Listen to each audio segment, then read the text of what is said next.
मुझसे काफ़ी सारे लोग कह रहे होते हैं कि आपने अरशद शरीफ साहब के बारे में कोई बात नहीं की, कोई वीडियो नहीं बनाई। उसकी रीज़न ये है कि अगर आप जो लोग मुझे जानते हैं उनको पता है कि मैं कभी भी एकदम मसले पे आके बात करना नहीं शुरू कर देता। मैं वेट करता हूँ कि मेरे पास जो फैक्ट्स हैं, जो मेरी रिसोर्सेज हैं, उनसे आ जाए तो फिर हम बात कर लेते हैं। वरना कभी भी किसी की वफ़ात पे, किसी की कोई भी ऐसा इंसिडेंट हो, अनटिल अनलेस आप श्योर ना हो कि आपका ओपिनियन ठीक है या गलत, तब तक आपको नहीं बात करनी चाहिए। इनकी शहादत से अभी आजकल के टाइम में किसको फ़ायदा हो रहा है और किसकी ज़िल्लत हो रही है? और क्या आपको लगता है कि आजकल के सोशल मीडिया के दौर में कोई ऑर्गेनाइजेशन, डिपार्टमेंट, कोई बंदा ये चाहेगा कि यार उसकी बेइज्जती हो? उसके घर वाले भी सोशल मीडिया पर होते हैं, हर किसी के जानने वाले रिश्तेदार होते हैं। जब आप किसी की तारीफ़ करते हैं या गाली देते हैं किसी को, तो उसके रिश्तेदार स्क्रीनशॉट कर करके उसे भेज रहे होते हैं, उसके दोस्त उसका मज़ाक उड़ा रहे होते हैं। आपको ये सोचना है कि इस पूरे सिनेरियो में किसको फ़ायदा हो रहा है और किसकी ज़िल्लत हो रही है? और कोई जिसकी ज़िल्लत हो रही है, क्या वो चाहता था या चाहेगा कि भाई हमारी ज़िल्लत हो? जो फ़ायदा जिसको हो रहा है, बस गेम थ्योरी ज़हन में रखें कि किस तरीके से फ़ायदा जिसको हो रहा है, वो इसके पीछे होगा फिर। दूसरी चीज़, मुझसे पूछ रहे होते लॉन्ग मार्च में आप जो है इमरान खान साहब के साथ कहाँ पर हैं, और जैसे आप 2014 में थे, तो मैं आपको कुछ फन फैक्ट्स बताना चाहता हूँ। पहले उसको समझ लीजिएगा। जो आजकल बहुत आप एनर्जेटिक तरीके से जा रहे होते हैं, और मैं ये क्लियर कर दूँ, पीएमएलएन, पीपल्स पार्टी, इससे तो मेरा भाई कोई लेना देना है ही नहीं, दूर दूर तक ना मैंने इनकी तारीफ, ना कोई लेना देना नहीं है। तो अब बात करते हैं फैक्ट पे कि 2014 में साथ थे, और अब वकार जका साहब आप क्यों इतने एंटी, आपके क्रिप्टो की बात नहीं मानी, ये नहीं मानी। तो क्रिप्टो मेरे अब्बू जान की कंपनी तो नहीं है, वो तो मैं दुनिया में कहीं से भी काम कर सकता हूँ। अगर इमरान खान साहब को ठीक नहीं लगती थी या उन्होंने अपने दौर में नहीं आने दी, तो बहुत अच्छी बात है। उन्होंने मेटावर्स का भी दौर रोक दिया, एनएफटी का भी रोक दिया, और बहुत सारे चक्कर कर दिए, फ्रीलांसर्स के लिए पेमेंट गेटवे का भी चक्कर उन्होंने नहीं आने दिया। तो ये ठीक है, नहीं हुआ तो नहीं हुआ, हमने जो लड़ना था लड़ लिया। लेकिन इससे पहले कि जितने भी पीटीआई के चाहने वाले हैं वो एकदम कोई बात बोलने लग जाए, तो मैं आपको दिखाना चाहता हूँ कि आप ही के लीडर हैं ये, ठीक है। और सवाल ये होना चाहिए कि ये बैठ कर अगर बात कर रहे हैं, और तो बात क्या कह रहे हैं, पहले ये बता देते हैं ताकि फिर आगे बात। जो भी हुनर है, स्किल है, जो जो भी ताकत दिखा सकते हैं, सब पहुंचे। तो यहाँ living on the edge show के ऊपर अपने आप को साबित करें। और यहाँ ये हम 5 बजे हम शुरू कर देंगे। हम यार ये एंटरटेनमेंट है हमारा। पूरा साल धरना तो देर करके शुरू होगा, लेकिन 5 बजे, क्योंकि यहाँ पूरा एक खैमा बस्ती है अब जी। तो 5 बजे से शुरू कर देंगे। बिल्कुल। और उसके बाद देखेंगे कि किस में कितनी हिम्मत है। और जो सबसे ज्यादा हिम्मत दिखाएगा, जो गेम, अब आप देखिएगा कि ये तो नहीं हुआ होगा कि वकार जका साहब ने ये बोला होगा कि यार प्लीज़ इमरान भाई मेरे लिए एक शाउट आउट तो दे दें। ये 2014 जब धरना इनके पहली दफ़ा होना था, जिस तरह अभी आप में बहुत जज्बा है ना कि हम जाएंगे और हम कुछ करेंगे, हमें कुछ करना है, पीटीआई ने बुलाया होगा, या वहाँ पर जब बैठे होंगे तो इमरान खान साहब को लिविंग ऑन दी एज की अहमियत का पता ही होगा। ये तो नहीं हुआ होगा आज तक उन्होंने कभी किसी शो का नाम लिया है। अब वो क्या करते हैं, यूट्यूबर्स को बुलाते हैं, ठीक है, उनको लगता है बस इसका थोड़ा इन्फ्लुएंस है, इसका थोड़ा इन्फ्लुएंस है, बुलाओ और ख़त्म। कभी भी किसी बंदे को इस तरह बिठाकर उन्होंने ये नहीं कहा होगा कि जो भी उसके शो के देखने वाले हैं वो धरने में आए, ठीक है। तो पहली बार ये इंपॉर्टेंस तो अपने जहन में क्लियर कर लीजिएगा कि वकार जका की और लिविंग ऑन दी एज की कितनी इंपॉर्टेंस थी उस ज़माने में, कि खान साहब बुलाकर इस तरह बात कह रहे हैं। अब ये तो नहीं होगा कि वो आप बोले नहीं नहीं, ये तो बस ऐसी एनिमेशन है। तो जो आपके लीडर है ना, उनको पता था वकार जका की क्या वैल्यू है और उसके साथ वीडियो क्यों बनानी है और क्यों उसे कहना है कि पोस्ट करो सोशल मीडिया पे। क्लियर हो गया? तो इसमें मैं अपनी कोई बड़ाई नहीं मार रहा, सिर्फ आप इससे पहले कोई पीटीआई वाला ये सोचने लग जाए, अबे तू कौन, तेरी ये क्या। तो ये जो आपके सबसे बड़े हैं ना, उन्होंने बुला के साथ बैठाया हुआ है और उन्होंने तारीफ की भी है। क्लियर हो गई चीज़? अब ना जाने की वजह क्या है? मानी याद है, हेरा मानी वाले एक आपको नजर आते हैं क्या? ये पीएमएलएन में, क्या ये पीपल्स पार्टी में, क्या इनका कोई काम नहीं हुआ? क्या इन्होंने टिकट मांगी थी या मैंने टिकट मांगी थी? भाई मुझे एमएनए बनने दो, हमने टिकट मांगी थी पीटीआई से कभी? यहाँ जाने के बाद 30-30 दिन वहाँ रहे हैं धरने में, हमने कभी कुछ मांगा? क्यों मानी आपको नजर नहीं आता इमरान खान के धरनों में? ओके, एक और साहब मैं आपको दिखाता हूँ। ये जो तस्वीर है, इसमें आपको कौन कौन नजर आ रहा है? कौन कौन नजर आ रहा है आपको? मैं दिखाता हूँ, एक मिनट रुके। यहाँ आ जाते हैं। ये वकार जका साहब बैठे हैं। ये जो साहब हैं, ये बिलाल लशारी हैं, लेजेंड्स ऑफ मौला जट के डायरेक्टर और प्रोड्यूसर भी हैं। वो वीडियो बना रहे हैं, ठीक है। ये है हमज़ा अली अब्बासी साहब, ठीक है। हमज़ा अली अब्बासी मुझसे ज़्यादा मोहब्बत करते थे इमरान खान से, करते भी होंगे, लेकिन आपको इनके ट्विटर पे कहीं दूर दूर तक कोई कोई भी चीज़ ऐसी नज़र आ रही है कि लॉन्ग मार्च में जाएं, आज़ादी मार्च में जाएं? कोई कहता है ये बहुत इस्लामिक हो गए तो अपनी फ़िल्म को तो प्रमोट कर ही रहे हैं, ये क्यों नहीं इमरान खान के बारे में कोई बात कहीं दूर दूर तक आपको नज़र आती है? दूर दूर तक कहीं कोई भी बात। ये बहुत ज़्यादा प्रो थे। मसला क्या है, 2014 के धरने में बैठ के हमने भी उनसे उस ज़माने में 2014 में क्रिप्टो की बात की, हमने उनसे पेमेंट गेटवे की बात 2014 में की, और ये सारी बातें कम्युनिकेट हुई थी। जब उनकी हुकूमत आई तो ऐसा कुछ हो नहीं रहा था। और ये वजह ये नहीं होती कि जो हमने बोला वो नहीं हुआ। आपको मैं बताता हूँ, ये सारे एलीट क्लास हैं, नवाज शरीफ हो, जरदारी साहब हो, इमरान खान साहब हो, ये जो एलीट क्लास है ना, इसका नशा अपना होता है। एक किसी को करप्शन का नशा है, किसी को कुर्सी का नशा है, किसी को नार्सिज्म है। तो वो अपने लिए सोच रहा होता है और अपनी सोच के मुताबिक आपको घुमा रहा होता है। ये धरनों में जाने से बेहतर है। एक मिनट, एक बात सुने। एक बात मैं क्या चैलेंज करके कहता हूं कि इमरान खान साहब से बोलें कि अपने सोशल मीडिया पर, चलो धरनों में लोग ऑडियंस ऐसी आती है जिससे आप टेक्निकल शायद बात ना कर सकते हो, तो आपको जुगत मारनी पड़ती है। तो कोई इमरान खान एक रोड मैप बता दें अपने सोशल मीडिया पे कि मुल्क में अगर वो आते हैं क्या करेंगे वो। लास्ट टाइम जब आए तो 3 एमनेस्टी उन्होंने उठा के दे दी प्रॉपर्टी वालों को। रियल एस्टेट की वजह से पूरे मुल्क का सत्यानाश हुआ है, हर जगह पे सोसाइटीज बनी हुई हैं। ये उनको एमनेस्टी देने के लिए किसने बोला था? इनके एलीट क्लास दोस्तों ने बोला होगा कि भाई हमने पैसा लगाया, अब हमारे लिए कुछ करें। अच्छा, ये नहीं हुआ होगा, ठीक है। अच्छा, तो इमरान खान साहब जो है, क्या वो ये कहेंगे, लिख दें अपने फैन पेज पे कि भाई मैं आऊँगा तो इंडस्ट्री लगेगी, रियल एस्टेट को डिस्करेज करूँगा?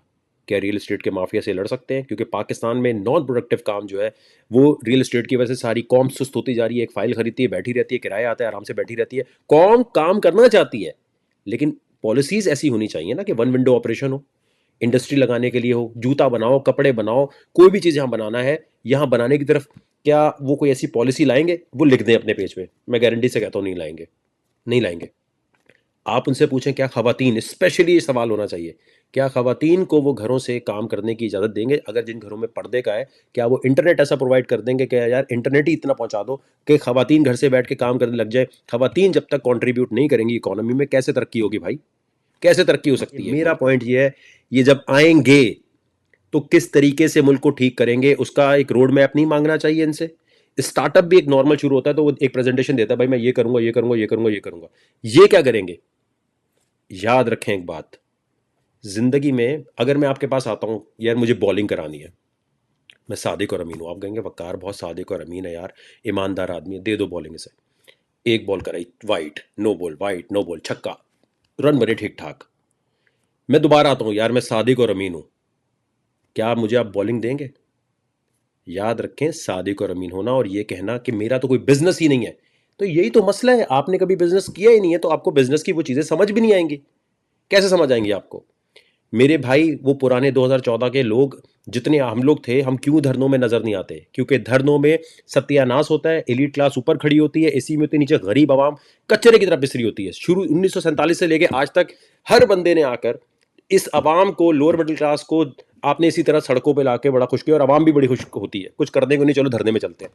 ओ भाई, धरने में जाने के बाद ये तो देखो, जो हुकूमत में आएंगे तो मुल्क को ठीक कैसे करेंगे? हाँ, धरना किस बात का देना चाहिए? मैं इमरान खान की जगह हूं, मैं बोलूं यार पॉलिसी होगी ये कि इंडस्ट्री लगाए, ये पॉलिसी इंप्लीमेंट हो। अगर ये पॉलिसी इंप्लीमेंट नहीं हो रही तो धरना देना है। अभी किस बात का धरना हो रहा है? इलेक्शन का। इलेक्शन को पता है इलेक्शन कराने के लिए कितने पैसे चाहिए? एक मिनट सिर्फ मुझे बताओ, एक इलेक्शन पाकिस्तान में कराने के लिए अरबों रुपया चाहिए, अरबों रुपया। मुल्क इस वक्त बुरे हालात से गुजर रहा है, आपको मुल्क को ठीक करना है, बोले ये पॉलिसी है भाई, ये अगर इंप्लीमेंट नहीं होगी, अगर रियल एस्टेट को डिस्करेज नहीं करोगे, अगर यहां इंडस्ट्री लगाने की बात नहीं करोगे, अगर यहां फालतू की सब्सिडियां जो है आप नहीं दोगे शुगर कैन और बाकी चीजों पे, तो ये इंप्लीमेंट करो। अगर ये पॉलिसी इंप्लीमेंट नहीं हो रही तो हम लॉन्ग मार्च करते हैं। अगर पाकिस्तान में इंटरनेशनल पेमेंट गेटवे के मसाइल हल फौरन नहीं किए जाते, फौरन पॉलिसी ऐसी नहीं बनाई जाती कि फ्रीलांसर्स के लिए पेमेंट वसूल करना आसान तरीन हो, तो हम धरना देते हैं, तो हम लॉन्ग मार्च पे जाते हैं। एग्रीकल्चर का रिफॉर्म, कोई नारा मारते हुए नजर आता है? किसान के लिए सबसे ज्यादा हमें किसान को इज्जत देनी चाहिए। पाकिस्तान में किसानों का सत्यानाश करके रख दिया है, एग्रीकल्चर का एक कोई मॉडर्नाइजेशन नहीं आती। आप खुद सोचिए, जो लीडर आके ये बोले कि भाई हम इंडिया से ट्रेड नहीं करेंगे क्योंकि कश्मीर पे जुल्म हो रहा है, और ये मदीना की रियासत है, हमारे आखिरी नबी हज़रत मोहम्मद मुस्तफ़ा सल्लल्लाहु अलैहि वसल्लम ने कभी तिजारत रोकी थी यहूदियों से, ईसाइयों से? कितनी बड़ी बड़ी जंगें हो रही थी, सहाबा इकराम शहीद हो रहे थे, फिर भी तिजारत नहीं रोकी जाती थी, क्योंकि इल्म का एक्सचेंज होता है, इन्फॉर्मेशन का एक्सचेंज होता है, एजुकेटेड आप होते हैं। इसराइल से भी आपको ट्रेड नहीं करनी चाहिए? आपने इंडिया से ट्रेड बंद कर दी, वहाँ से रॉ कॉटन आती थी, वहाँ से टेक्सटाइल के लिए जो कॉटन आ रही वो तबाह हुई, बीज वहाँ से किसान का आ रहा था वो महंगा हो गया, सारी इकोनॉमी का आपने भट्टा बिठा दिया। ये आपको बिल्कुल नजर नहीं आ रही चीजें? आज जो लोग इस लॉन्ग मार्च में यहाँ वहाँ जा रहे हैं, इलेक्शन होके इमरान खान जीत जाएंगे, क्योंकि वो पॉलिटिशियन नहीं, वो सेलिब्रिटी है। पाकिस्तान का सबसे बड़ा इन्फ्लुएंसर है इमरान खान। उसका कोई पॉलिटिशियन मुकाबला नहीं कर सकता। जो वो मेहनत कर रहा है जबरदस्त है और वो जीत भी जाएगा, लेकिन भाई वो काम क्या करेगा आके, ये तुम्हारा मेरा काम नहीं उनसे पूछना। मैं जब जाऊंगा जब वो एक रोड मैप देंगे कि यार इस तरीके से मुल्क को मैं ठीक करूंगा, ये पॉलिसीज में चेंजेस लाऊंगा, इस तरीके से मुल्क में रेवेन्यू आएगा, ये हमें लॉलीपॉप नहीं चाहिए, आईएमएफ के पास नहीं जाएंगे। और मुझे पता है अगर थोड़ा सा भी आपके पास दिमाग होगा तो आप बोलेंगे हम धरने में जाएंगे, लॉन्ग मार्च में खड़े होंगे, इमरान खान को सपोर्ट करेंगे, लेकिन पहले सोशल मीडिया पे ये एक रोड मैप दें, पाकिस्तान को ठीक कैसे करेंगे, पॉलिसीज क्या चेंज करेंगे, पॉलिसी चेंज करने के लिए लिखना तो शुरू कर लो। एक दफा हुकूमत में आ चुके हो, इमेजिन कर लो कि तुम हुकूमत में हो तो पॉलिसी क्या होगी, वो लिखी है असद उमर ने, किसी ने लिखी है फॉरेन पॉलिसी, कोई इकोनॉमिक पॉलिसी लिखी है, या सिर्फ ये मजाक बनाया हुआ है आर्मी लेकर आती है, आर्मी हटाती है।